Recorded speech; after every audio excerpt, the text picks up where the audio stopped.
শুভ সকাল বন্ধুরা, কেমন আছো সবাই? আশা করছি সকলে অনেক বেশি ভালো আছো। আমরাও না বেশ ভালো আছি। সকাল সকাল পরেটা আর একটুখানি ঘুগনি করেছিলাম। কেন জানো তো, কিছুটা বুট দোকানে নষ্ট হয়ে যাচ্ছিল, ওই 2-3 মুঠো মতো, তো সেটা দিয়ে একটু ঘুগনি আর কপিস লুচি করে নিয়েছিলাম। নিয়ে কিন্তু দোকানে নিয়ে গেছিলাম। আর বাড়িতে আসতে আসতে সেই বাজে 1:30। তো 1:30টার সময় এসে কিন্তু রান্নাটা বসাতে হবে। ভাতটা ওদিকে হচ্ছিল, এদিকে ঈশার জন্য সিমুই বসিয়ে করতে দিয়েছিলাম। ওদিকে দেখলাম ও ঘুমিয়ে পড়ে যাচ্ছে টোলে, তো গাটা ধুয়ে আগে ওকে 1 লিটার দুধ দিয়ে দিলাম। আমি জানতাম দুধটা হয়তো না খাইয়ে দিলে ও তার আগে ঘুমিয়ে পড়বে। সিমুইটা যতক্ষণ লাগবে, মোটা মোটা সিমুই তো, ওই কারণে হতে একটু দেরি হলো। তো যাই হোক, ওদিকে ঈশা কিন্তু সুন্দরভাবে দুধটা খেয়ে ঘুমিয়ে পড়েছে। তো এখন বাজে কারেক্ট 2টো। তো এই 2টোর সময় আমি রান্নাটা করে নেব। আসলে কি বলো তো, ঘরে বাইরে দুদিকে কাজ করতে গেলে না একটু তো অসুবিধা হয়ই। তবুও ওই টাইমের মধ্যে মেনটেন করার চেষ্টা করি। বাচ্চা কাচ্চা নিয়ে একটু প্রবলেম হয়ে যায় বলতে পারো। তবে উদ্যোগ যখন নিয়েছি কোনো কাজ করব, তো কষ্ট হলেও না কাজগুলো ছাড়বো না। যে কোনো কাজের সঙ্গে যুক্ত থেকে নিজেকে একটু অ্যাক্টিভ রাখবো। তো দেখো, এদিকে শিলপাটা একটুখানি বাটনা করে নিলাম। তো খুব অল্প পরিমাণে আদা রসুন বেটেছি। এটা দিয়ে না আজ একটু ডিম আলু করব। আমাদের মতো মধ্যবিত্ত ঘরে প্রত্যেক দিন মাছ মাংস খাওয়াটা একটু বাজেটের বাইরেই চলে যায়। তো ওই কারণে কিছু কিছু দিন, সপ্তাহে 2-3 দিন করে এখন ভাবছি একটু নিরামিষ, একটু ডিম আলু, একটু সয়াবিন আলু এরকম টাইপের রান্না রাখতে। তো যেহেতু একেবারে হালকা পাতলা নর্মাল রান্না করব, ওই কারণে ভাবছি আলুগুলো একটু ভেজে রান্না করব।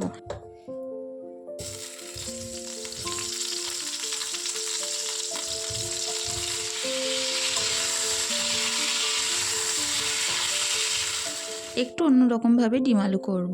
আর আমার অনেক বন্ধুরা আমার রান্না দেখতে অনেক ভালোবাসো। তো সেই সকল বন্ধুদের উদ্দেশ্যে রান্নাটা পুরো কমপ্লিট দেখাবো আজ। তো এদিকে ডিম আলু করার জন্য নুন হলুদ দিয়ে সুন্দর করে আমি আলুগুলোকে আগে ভেজে নেব। নিয়ে তারপরে কিন্তু যেমনভাবে কষিয়ে রান্না করি, ওই রকম টমেটো দিয়ে সুন্দর করে কষিয়ে ডিম আলুটা করব। তবে এতে যদি একটু কালো জিরে দেওয়া যেত না, রান্নাটা আরও বেশ সুন্দর হতো। তবে দোকান থেকে আসার সময় না মনেই থাকে না কালো জিরে আনার কথা। তো ওই কারণেই কিন্তু এমনি সাদা জিরে দিয়েই রান্নাটা শেষ করব। তো প্লেন নর্মাল কষিয়েই রান্নাটা করব। তবে টমেটো দেওয়ার কারণে না এর কালারটা যেমন সুন্দর আসে, গ্রেভিটাও কিন্তু অনেকটাই ঘন ঘন হয়। তো যেহেতু সিমরান আর ওর পাপা ডিম সিদ্ধ খেতে ভালোবাসে, আর আমি ডিম সিদ্ধ এমনি শুধু খেতে ভালোবাসি, কিন্তু ভাত দিয়ে আমার মোটেও ভালো লাগে না। ওই কারণে আমার জন্য একটা ডিম আমি ভেজে এর মধ্যে দেব। আর ভাতের মধ্যে আমি কিন্তু 3টে ডিম দিয়েছিলাম, সিমরানের, ঈশার আর ওর পাপার। ওরা সবাই সিদ্ধ ডিম খেতে অনেক ভালোবাসে। যাই হোক, আমার হাজব্যান্ড এমনিতেই একটু স্বাস্থ্যসম্মত দিক থেকে অনেক বেশি সচেতন। কেন জানো তো, আমি যেরকম চপ, পেঁয়াজি, ভাজাভুজি একটু বেশি ভালোবাসি, ও কিন্তু সবসময় একটু হালকা পাতলা খাবার, তারপরে যেরকম ধরো সবজি, ফল এগুলো পছন্দ করে মোটামুটি। সবজিটা আমারও বেশি পছন্দ, কিন্তু ফলটা বেশি খাই। কখনোই কোনো ভাজাভুজি খাওয়াতে পারি না। তো যাই হোক, এটা কিন্তু অনেক ভালো একটা অভ্যাস। তো আমার মেয়েরাও বলতে পারো ঠিক সেরকমই। ওরা ভাজাভুজি ওই রকম পছন্দ করে না, একটু ফল, লেবু এরকম ধরনের খাবার বেশি পছন্দ করে। তো এদিকে একটা ডিম আমার জন্য ভাজা করে নেব, একেবারে পাতলা করে ভেজে 4 পিস করে নেব। নিয়ে কিন্তু ডিম আলুর মধ্যে তুলে দেব। তো এই চাটুইটা দেখতে পাচ্ছ, এটাতে না এত সুন্দর ভাজাভুজি করা যায়, সেটা কি বলবো, খুব সুন্দর হয়। আর যেহেতু বর্ডার বর্ডার থাকার কারণে কিন্তু খুব সুন্দর ভিতরে তাড়াতাড়ি সিদ্ধও হয়ে যায়। তো আলুগুলো আমি এখন কষিয়ে দেখছিলাম সিদ্ধ হয়েছে কি না। দেখলাম একটু শক্ত আছে, তো এটা আরও একবার ঢাকা চাপা দিয়ে 5 মিনিট বাদে আসলাম। দেখলাম ঝোলগুলো সুন্দর শুকিয়ে গা মাখো মাখো হয়ে গেছে। তো এখন এটা সুন্দর করে কষিয়ে নিয়ে এর মধ্যে ঝোল দিয়ে ডিমগুলো কিন্তু তুলে দেব। আর লাস্টে একটুখানি গরম মশলার গুঁড়ো, জিরের গুঁড়ো অ্যাড করে দিলেই আমার রান্নাটা কমপ্লিট হয়ে যাবে। তবে জানো তো, রান্নাটা এত বেশি সুন্দর মজার হয়েছিল, সেটা কি বলবো, সবাই আমাদের বাড়িতে অনেক বেশি পছন্দ করেছে। যেহেতু লঙ্কার গুঁড়োটা একটু কম দেওয়া ছিল, ওই কারণে কিন্তু ঈশাও খুব সুন্দর খেয়েছে।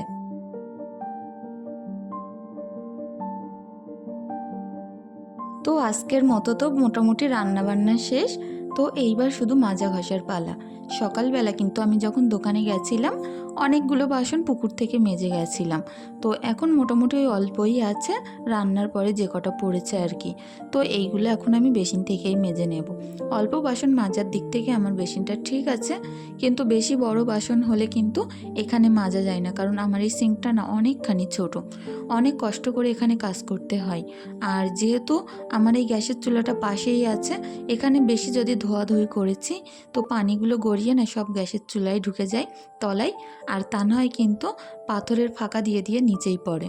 তো আমার অনেক প্রবলেম হয়, যেহেতু আমি এই টেবিলটার নিচেই, গ্যাসের এই টেবিলটার নিচেই কিন্তু সমস্ত সবজি আলু পেঁয়াজ রাখি, তো ওগুলো কিন্তু ভিজে ভিজে যায়। যেহেতু এই পাথরের গোড়া দিয়ে পানি ঢুকে সমস্ত মেঝেই নিচেই ভর্তি হয়ে যায়, তো ওই কারণে চেষ্টা করি এখানে কম কাজ করার জন্য। তো প্রত্যেক দিন এই সিঙ্কটা যেমন মাজি, এই পাথরটাও যেমন মাজি, গ্যাসের চুলাটাও মেজে নিই। কেন জানো তো, নিচেটা না মাজলে যে তেলচিটে তেলচিটে হয় না, এটা কিন্তু 2-3 দিন যাবৎ জমতে থাকলে একটা কালো স্পট পড়ে যায়, আর তার উপরে যতই ধুলোবালি পড়ে না কেন চিটচিট টাইপের একটা হয়ে যায়। ওই কারণে যখন আমি সিঙ্কটা মাজি, দিনের ভিতরে একবার দুবার করে আমি কিন্তু নিচের এই পাথরগুলো মেজে পরিষ্কার করে নিই। তো যাই হোক, চুলাটা রান্নার শেষে সঙ্গে সঙ্গে একটু মেজে পরিষ্কার করে নিয়ে রাখলে গাটাও বেশ হালকা লাগে। সন্ধ্যাবেলার যে চাটা করতে আসি না পরিষ্কার গ্যাসের চুলায়, তখন কিন্তু অনেক ভালো লাগে। তো সিঙ্কটা ধুয়ে নেওয়ার সঙ্গে সঙ্গে আমি কিন্তু আজ গাছের পাতাগুলোও পরিষ্কার করব। তো যেহেতু ঈশা ঘুমাচ্ছে, আজ কিন্তু অনেকখানি আমি শান্তিতে কাজগুলো করতে পারছি। আসলে কি বলো তো, বাচ্চা কাচ্চা পেছনে খেলা করলেও কিন্তু আলাদা একটা টেনশন থাকে পেছনে, যে কখন পড়ে গেল, কখন কি হলো, কখন কিসে হাত কেটে ফেললো, এরকম একটা টেনশন হতেই থাকে। আর যাদের দুষ্টু বাচ্চা তারা তো জানোই কতটা বেশি মায়েদের চিন্তায় থাকতে হয়, যে সবসময় একটা দুর্ঘটনা না ঘটিয়ে ফেলে। তো ওই কারণে বলতে পারো, আর চারিদিকে যেহেতু আমার বাড়িতে পানি, ওই কারণে কিন্তু আমাকে চার চোখ খাটিয়েই কাজ করতে হয়। তো ঈশা অনেকবার এরকম হয়েছে যে গেটটা খুলে নিচেই নেমে গেছে, শুধু আমি দেখতে পেয়েছি বলে ওই কারণেই কিন্তু ওকে আনতে পেরেছি ফিরিয়ে। তো এদিকে দেখো একটুখানি গরম পানি করে নিয়েছি, কারণ এই যে আমার হাঁড়ি ধরাটা এটা কিন্তু অনেক নোংরা হয়ে গেছে।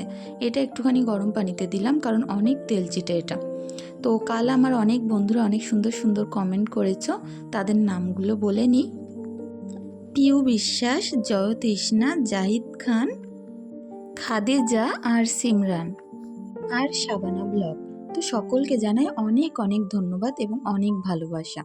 তো আমার আরেক বন্ধু কমেন্ট করেছিলে, তো তার নাম হচ্ছে সীমা। তো তোমার ছেলের জন্য, বাবুর জন্য আমার তরফ থেকে অনেক বেশি দোয়া ভালোবাসা রইল, আর তোমার জন্য অনেক ভালোবাসা রইল। অনেক ভালো থেকো বন্ধু। তো তোমাদের সঙ্গে গল্প করতে করতে বেশ অনেকখানি কাজ এগিয়ে গেছি। যেহেতু বিছনা টিছনাগুলো সকালবেলা তুলেই আমি অফ ক্যামেরায় তুলেই দোকানে গেছিলাম। কিছু কিছু দিন এমন হয় জানো তো, যে ঠিক করে ক্যামেরা ধরে কাজ করতে গেলে আমার অনেক লেট হয়ে যায় দোকান খুলতে। তাতে সকালবেলা একটু পরেটা করেছিলাম, ওই কারণে কিন্তু অনেকখানি লেট হয়ে গেছিলো, আর তোমাদের সঙ্গে শেয়ার করা হয়নি ঘরবাড়িগুলো গোছানো। তো ওই কারণে ভাবলাম দুপুর থেকেই পুরো রুটিনটা তোমাদের আমি শেয়ার করব।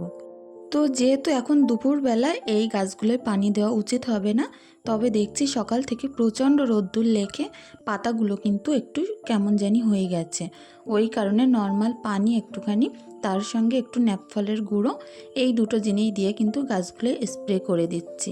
এতে করে কি হবে বলো তো, কিছু কিছু গাছের গোড়ায় যে কালো পিঁপড়েগুলো জমে, সেগুলো কিন্তু আর জমা হবে না, আর পাতাগুলো না অনেক বেশি সজাগ থাকবে। তো যেহেতু সারাদিন টানা রোদ্দুর পেয়েছে এখানে, গাছের পাতাগুলো দেখেই মনে হচ্ছিল কেমন যেন শুকিয়ে শুকিয়ে যাচ্ছে। ওই কারণে স্প্রেটা দুপুরবেলা আমি করে দিলাম, আর সন্ধ্যাবেলায় এদের আমি পানি দেব।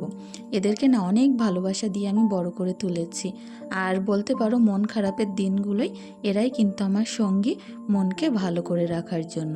ওই জন্য সবসময় চেষ্টা করি ওদের পরিচর্যায় কোনো রকম ত্রুটি না রাখতে। যেরকম আমার বাচ্চাদের পিছনে আমি সারাদিন পরিশ্রম করি, ওদের পিছনেও কিন্তু দিনের একটা টাইম আমি সময় দিই। তো সেই আসছি সন্ধ্যাবেলা, এখন দেখছো ঈশা আমাকে প্যাম্পার্স পরিয়ে দিচ্ছে। তো পাটা লম্বা করে বসেছিলাম আর আমি ফোনে এডিটিং করছিলাম, দেখছি তার মধ্যে আমার প্যাম্পার্স এনে পরিয়ে দিচ্ছে। আর এই জায়গাটা কেটে অবস্থা দেখতে পারছো, 2-3 দিন হয়েছে, এত পরিমাণে এখান থেকে রস গলছে আর এত যন্ত্রণা হচ্ছে যে মাথার চুল পুড়ে যাচ্ছে, এরকম একটা অবস্থা।